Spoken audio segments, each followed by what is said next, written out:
그냥 놔둬도 건강보험 재정을 견디지 못한다는 거거든요. 매년 7, 8%씩 올려도. 그런데 얼마나 더 부담을 해야 될까요? 그걸 좀 말씀해 주셨으면 좋겠습니다. 네, 지 의원님. 우선요, 두 가지 방법이 있습니다. 건강보험 부가체계가 지금 비합리적이거든요. 예를 들어서 직장보험의 경우에는 근로소득 기준으로만 하고 있기 때문에 금융소득이나 여타소득이 있는 부자들도 직장보험으로 해버리면 보험료를 안 내서 과거에 예를 들어서 정주영 회장님이 일반 봉급자하고 똑같이 보험료 낸다고 뉴스도 나오고 그랬잖아요. 그런 어떤 잘못된 부가체계를 개혁함으로써 이 재원을 확보하는 방법이 하나 있고요. 하나는 왜 건강보험을 적자 흑자를 따지는지 저는 이해가 안 가요. 국민들에게 기본적으로 행복하게 만들 수 있는, 더 부자 되고 더 잘 살 수 있는 이런 거 말고 기본적인 게 의식주 아닙니까? 그중에서도 의료하고 교육, 보육 이런 겁니다. 그래서 의료에는 건강보험은 절대로 저는 흑자 보면 안 된다고 생각을 해요.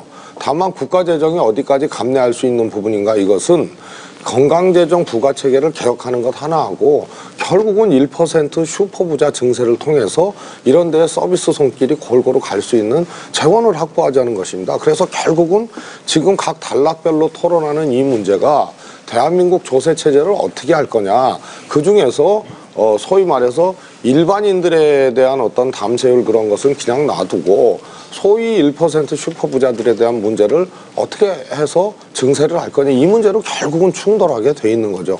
그런데 홍 교수님께서 이것을 한 사람이 얼마 더 내야 되는 문제로만 접근을 한다면 이 두 가지 점을 다 무시한 거다. 다시 말해서 부자도 덜 내는 잘못된 부가체계에 대한 것을 일단은 좀 배려하지 못한 것이고, 하나는 세수체계, 특히 부자 증세를 통해서 전반적인 복지 재원을 확보해야 된다는 이 부분에 대해서 잘 관찰하지 못한 거 아니냐, 이런 생각이 듭니다. 자, 이제 저희 토론 들어가 볼까요? 좀 말씀 좀 드릴게요. 예. 무상의료라고 민주통합당이 이제 얘기를 하고 계시는데 내용을 들여다보면은 입원 진료에 대해서만 90%를 보상하겠다고 하는 것이거든요.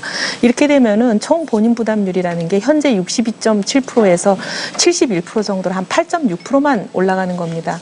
그렇게 보면 현재 받고 있는 거에서 한 8.6% 정도 혜택은 올라가는 거에 불과한데, 그럼 돈은 얼마나 더 내야 되느냐. 우리 홍성결 교수님 지적하신 부분이 바로 그런 걸 거라고 봅니다.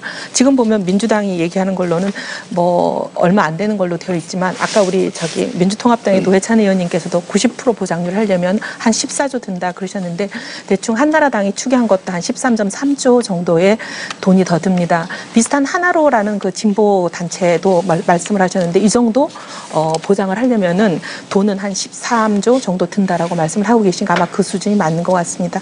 근데 이제 민주당이 얘기하시는 이제 그러면 재정 조달 공약에 보면은 이렇게 되어 있어요. 건강보험료를 27.6조를 더 걷겠다 이렇게 되어 있거든요.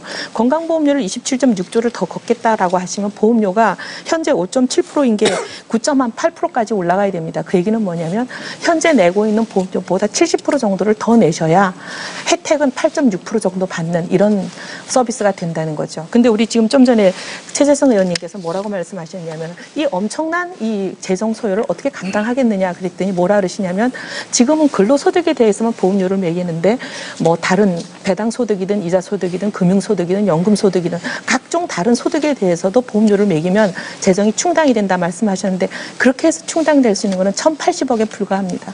이 엄청난 수십조의 재금 중에서 1,080억에 불과한 방법 말고 나머지 방법에 대한 얘기가 없어요. 그럼 보험료가 올라갈 수밖에 없는 부분이죠.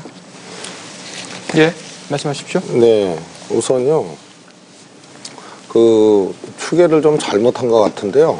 우리가 목표 시점인 2017년도에 13조 정도가 소요가 됩니다. 이것을 내년부터 계산을 하면 평균치가 한 8조 5천억 정도가 나온다, 이 말씀을 먼저 드리겠고요. 그 다음에 26조를 매년 걷는다고 그렇게 공약집에 나와 있나요? 그렇지 않습니다. 그래서 매년이 아니고 5년 동안. 그렇죠. 예. 그래서 아까 말씀드린 것은 그 다음에 예를 들어서 지역보험하고 직장보험하고 불균형이 있거든요. 지금 아직 우리 공약집에는 명시가 안 돼 있는데, 이런 부분도 손대서 직장보험에 가입한 사람들 중에 고소득자 부분에 대해서 더 부담을 시키고 지역보험하고 불균형 같은 것도 조정을 하고 이래서 이제 해보겠다는 것이고요. 그래서 결국은 국가 부담 있지 않습니까? 그것 외에도 국가 부담을 해야 됩니다.